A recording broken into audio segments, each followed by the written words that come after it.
मैंने बात किया है और मणिपुर में जितने भी हमारे इंडिजिनस लोग हैं, टर्की लोग हैं, स्टूडेंट्स हैं, मैंने कहा है कि उनका अगर उनको वापस आना है तो मैं उनका पूरा प्लेन का टिकट का पैसा मैं देने के लिए तैयार हूँ। ख़राब समय में अपने लोगों के साथ खड़ा रहना चाहिए। मेरे ख़राब समय में भी मेरे लोगों ने मेरे संग खड़ा रहा।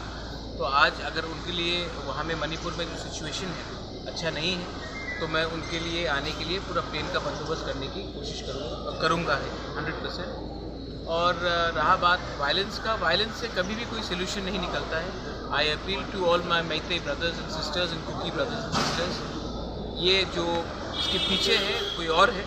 आप लोग सामने एक संग मिलकर ठंडा शांति रखकर एक दूसरे से बात कीजिए। वायलेंस से किसी को कुछ नहीं मिलेगा, नुकसान होगा और ये नुकसान का फ़ायदा कोई और उठाए। मणिपुर का सीएम के साथ बातचीत हुआ क्या? मैं मणिपुर के सीएम को जानता नहीं हूँ, मैं उनसे क्यों बात करूँगा। लेकिन मणिपुर में बहुत लीडर्स हैं जो नॉन पॉलिटिकल भी है, मैते कम्युनिटी से भी है और कुकी कम्युनिटी से भी है। मैंने सबसे बात किया है और अगर वो चाहते हैं कि मैं इसमें कुछ करूँ तो मैं I am more than happy to intervene. लेकिन इम्पॉर्टेंट बात यह है कि शांति रहना चाहिए। किसी का घर, किसी का चर्च, किसी का मंदिर को नहीं जलाना चाहिए। इससे किसी को कुछ नहीं मिलेगा और सोसाइटी डिवाइड होगी। अभी त्रिपुरा का पहाड़ का सिचुएशन क्या है? आप देखिए 8 तारीख को क्या होने वाला है।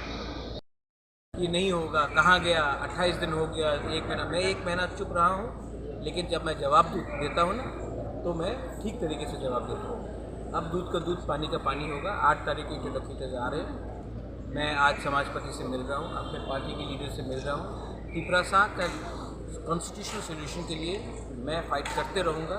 ये फ़ाइट मेरा नहीं है, मेरा कम्युनिटी का है और मैं अपना कम्युनिटी के लिए हमेशा फ़ाइट करूँगा।